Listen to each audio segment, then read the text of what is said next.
Hey, what's going on, guys? So, look, I've gotten some really good feedback on the guide that I sent out a few weeks ago. I'm glad it's helpful. I'm glad you guys are getting started on making sure your catalog is situated. So, that's real dope to hear.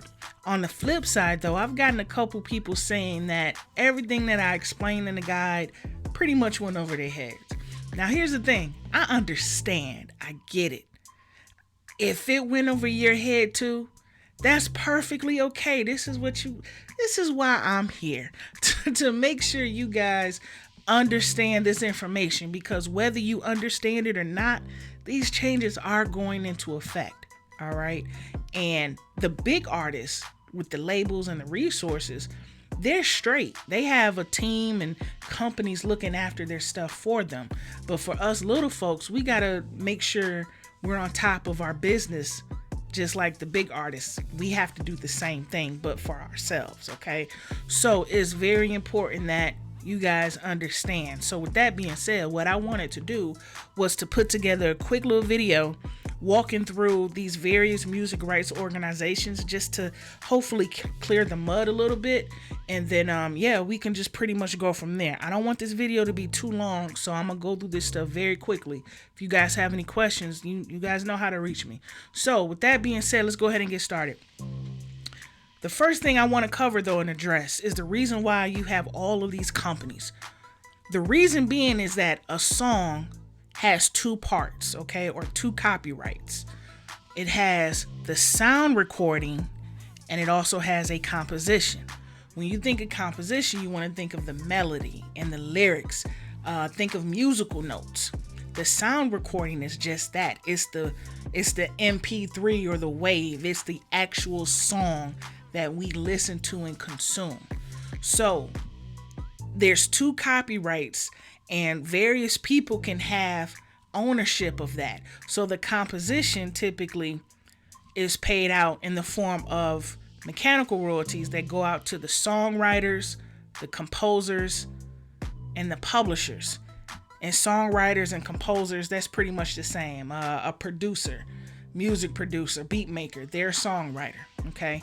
And then you have the publishers, which is the music company that represents songwriters.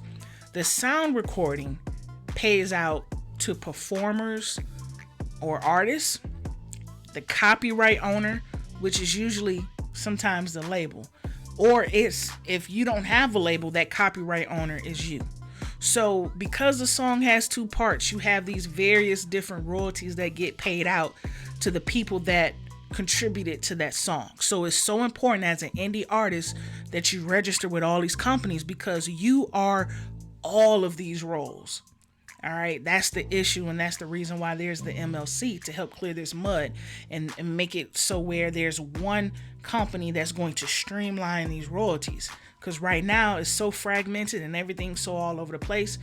It created like a backlog of a couple $1 billion that's just sitting there. So it's so important that you understand that. So because of that, that's where all these companies come from. Now, when we talk about the various music rights organizations, you have Bmi, Ascap, and Csac. I didn't mention Csac. I don't believe I mentioned Csac in the guide because they're invite only, but they operate the same as Bmi and Ascap. They're a performance rights organization, and they pay out performance royalties to the songwriters and the publishers. This is why it's so important that you guys register, because that's what they pay out. You can register with Bmi or ASCAP as a songwriter, and the same as a publisher. Just keep in mind that you can't mix match it. You can't be a writer for Bmi and a publisher for ASCAP. If you're a writer for Bmi, you have to be a publisher with Bmi. If you're a writer for ASCAP, you have to be a publisher for ASCAP. You can't be both unless you're someone like me that has a company and you represent other artists. Like I registered with both as a publisher, not a writer. But I can't be a writer with both. But you can be a publisher with both, but that's two different companies. If that makes sense. I know that sounds confusing, but I have one company, the Baseline Group. I had to create another company or another entity to register with both, so that way I can represent artists or writers on both that's registered with both of those organizations. So I have the Baseline Group Publishing for BMI, and then ASCAP is registered as the Baseline Publishing, the Baseline Group Publishing 2. I just kept it simple, but it could have been 2 different names. So that's how I was able to get around that. But yeah, if you're a BMI writer, your publishing company should be with BMI, and the same with ASCAP, just to go over that. Sound Exchange. Sound Exchange pays out digital royalties to the performers, and the artists, and the copyright owner or the label. So they pay out performance royalties or digital royalties on the sound recording. Okay, so that's why there's that. They pay out to them. You also have Harry Fox. Harry Fox pays the publisher. Okay, so that's why you got to make sure you register with them as a publisher. Same with music reports. So I'm going to just go through all of them real quick, these sites. ASCAP, to join ASCAP, super simple. You just go to ascap.com, go over here to music creators, or click it right here. Click on join. Then this is going to ask you which one you want to register as. You could be a writer and publisher, or one or the other. It's $50 an application, $50 to be a writer or publisher, or $100 for both. All right. This is all the information that they're asking for. You want to make sure you have all this information before you sit down and complete it. It's a super simple process. It's literally, it's like filling out any kind of online form. Super simple. They're not asking it's not algebra or anything like that. Super simple. Once you put in all your information, you go ahead and pay for it, and you're done. After a few weeks, they're going to issue you a member ID number, which is how they're going to track you in their system, and they're going to issue you an IPI number. Your IPI number is the number that you want to hold on to. That is like your social security number within the music ecosystem. Okay, I have that number on hand and easily accessible from the artists that I work with on my roster.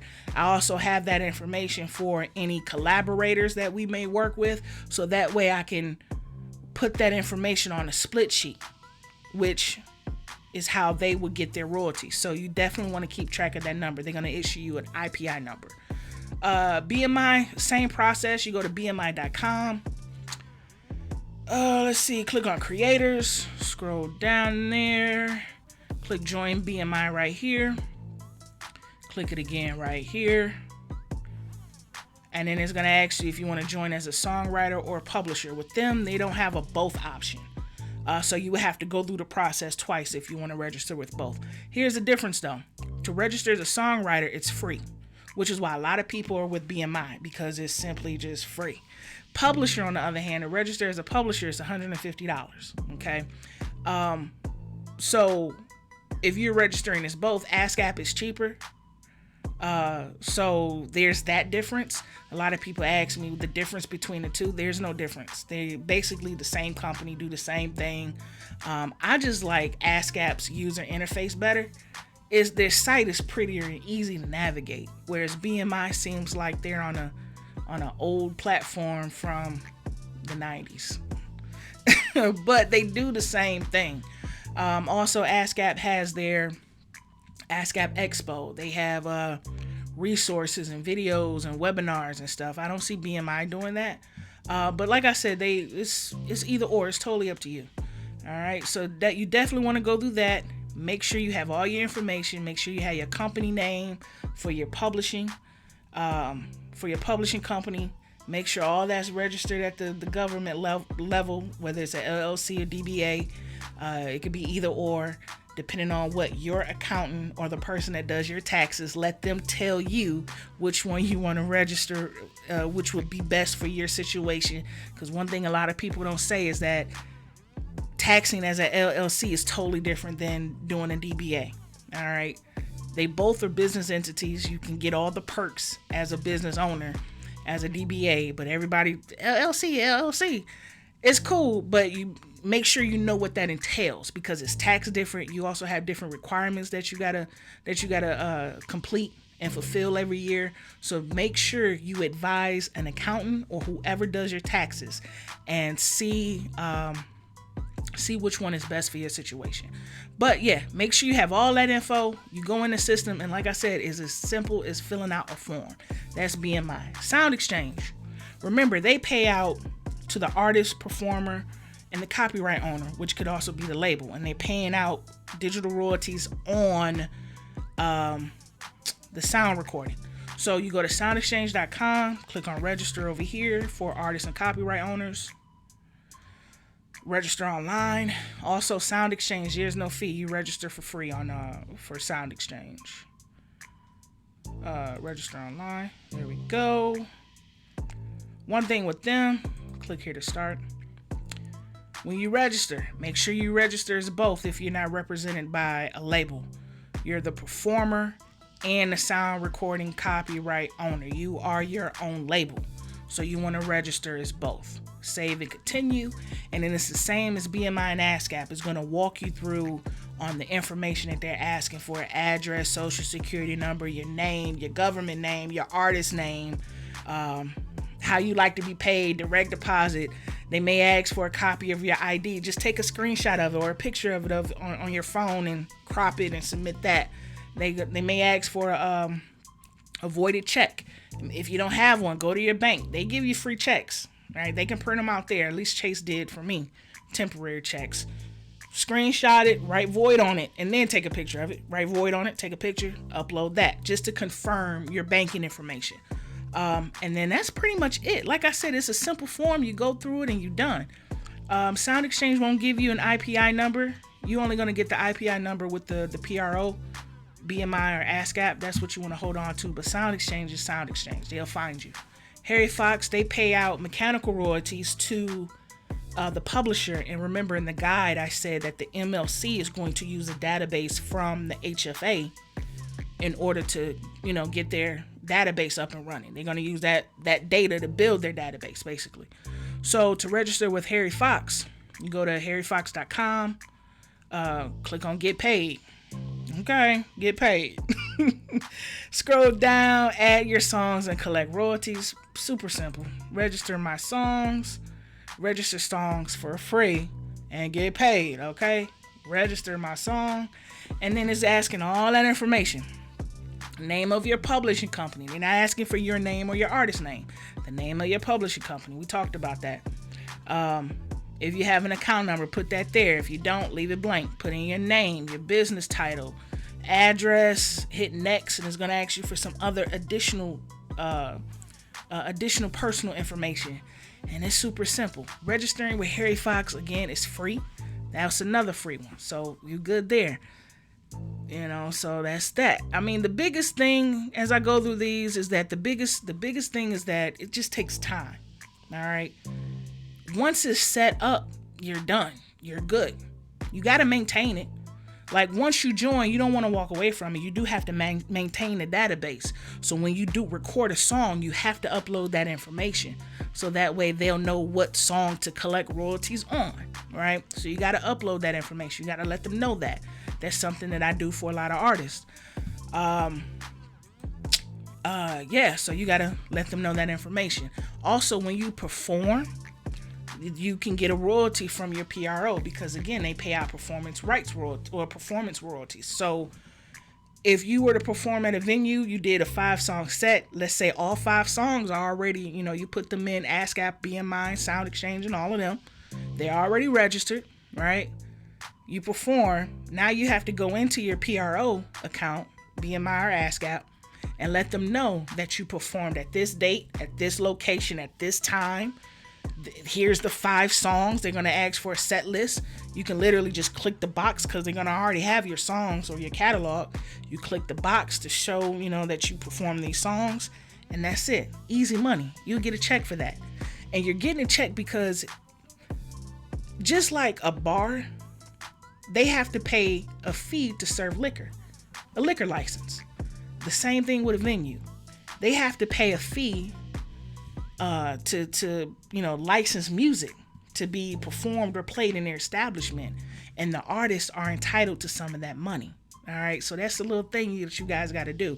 When artists go on tour, not only are they getting paid for tickets, they're getting paid those royalties too from the performance rights organization. And big artists Drake and 50 and Saweetie and all Migos and all of them, they have people doing that for them.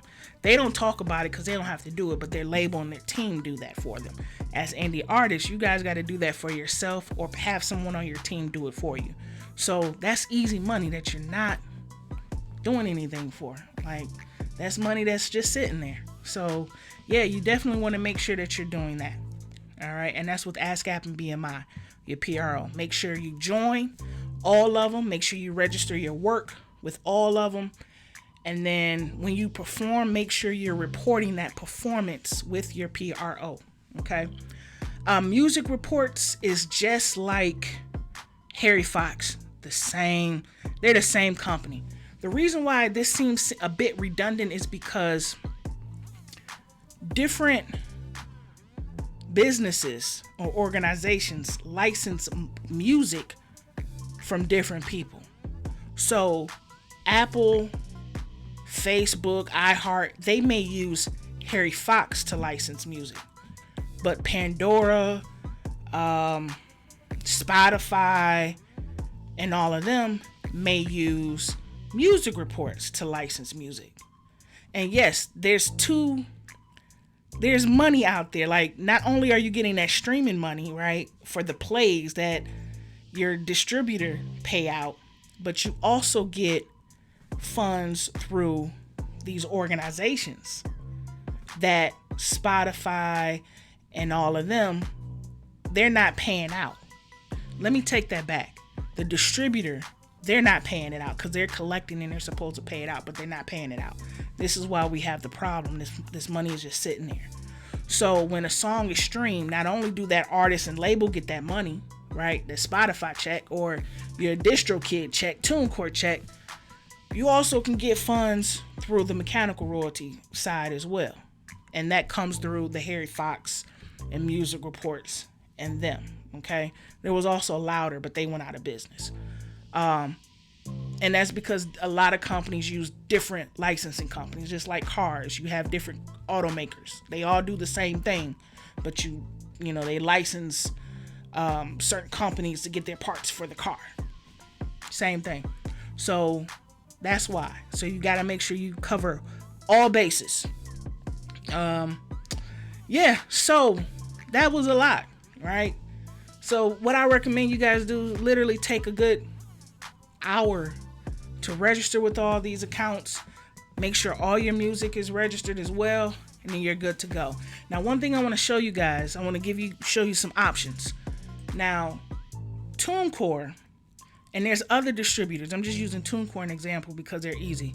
There's a lot of different distributors out here that offer music publishing administration. If you go to TuneCore.com, click on music publishing, they offer music publishing administration. Scroll down, here's the thing. They do all that for you. Everything that I mentioned outside of joining the organizations, that you have to do. They're not going to join for you because, as you saw, all those organizations ask for personal information. They're not going to join them for you, but they will register your work. The thing with them, though, is that they charge. TuneCore, for example, they charge $75 for a one-time setup, and then they keep 15% of anything they collect. If you know me, you know I'm not big on percentages like that. I like to make sure we keep everything in-house, because as an artist, they're taking a percentage. If you got a manager, they're taking a percentage. This person taking a percentage, that person taking a percentage. Then you left with little percentage. I'm like, let me do this for you to make sure we maximize the money. Okay, make sure we maximize the income. We want to stretch it out. So I do a lot of stuff manually. I don't use services like this. I am the service per se. So that's an option. If you don't have someone doing it for you, that 15% may not be bad. So again, it depends on your personal situation. Another option I mentioned in the ebook or the guide was Song Trust. Song Trust, that's all they do is administer publishing. That's their business. And they got a lot of good resources. Definitely check them out if you want to learn more about this stuff.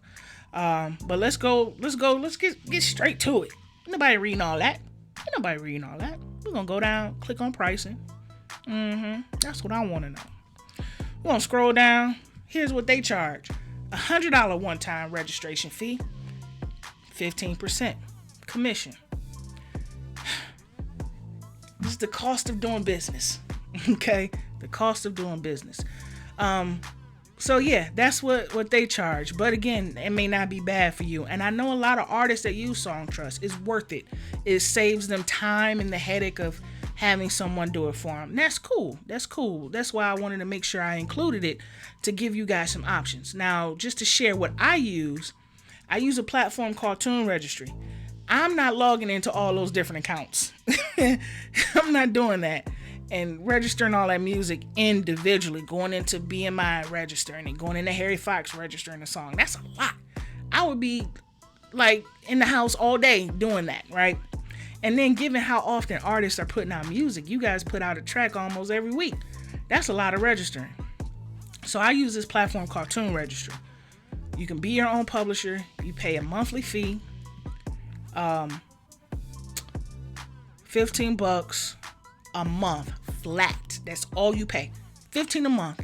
They don't take no commission. They take none of your royalties. You keep all of your royalties. You just pay that fee.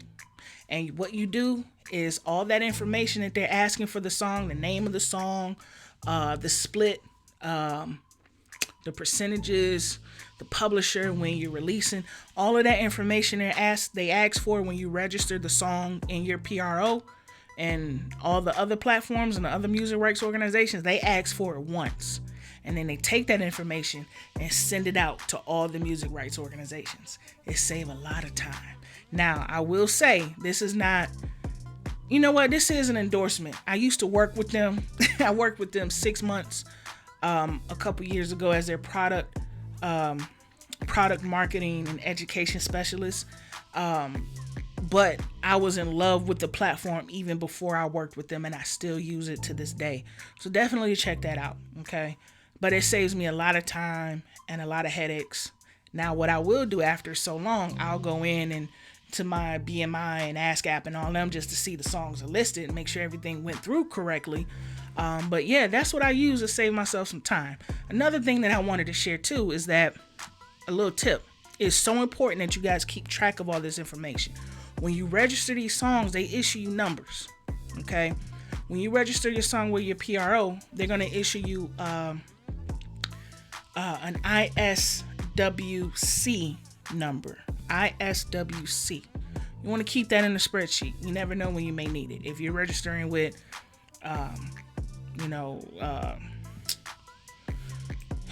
BDS, or Nielsen, SoundScan, and all of them, you may need that number. So ISWC, keep track of that. You get that from your PRO. Your distributor, when you release a song, they're going to give you an ISRC number, ISRC, and a UPC number. The ISRC is basically an ID number for the song that was released. Keep track of that. You may need it. If you re-release a song, right, you take a song down and re-release it, technically you're supposed to use the same ISRC to keep the streaming count the same or continue on as opposed to starting from zero. So definitely keep track of that number. The UPC number, which is basically like a sales scan. You want to keep track of that. Now what I do, I'm gonna show you guys real quick. I keep it all in a spreadsheet. I have a spreadsheet for myself. This is for the compilation project. And I also have a spreadsheet for other artists that I've worked with. I keep this spreadsheet. I keep the name of the song. I keep the artist name. With this, I had that PRO, like which PRO this artist was registered with. I have a column for the ISWC number, and I have a column for the ISRC and the UPC number. Now, if this was for another artist, I have a column for the release date, because there's a lot of different programs and services that I may use, and they may ask for the release date. So I have a column for that as well. So I keep a song code spreadsheet with all that information on it, because you just never know when you need it. So yeah, that's it. I tried not to make this too long, but we at 25 minutes. You guys will be good. You be all right. So with that being said, if you guys have any questions, I hope this was helpful. All you need is time. This stuff is super simple. Just inhale, exhale, and just make some time to knock this stuff out, and you guys should be good. If you have any questions, you know how to reach me. I'll see you guys soon.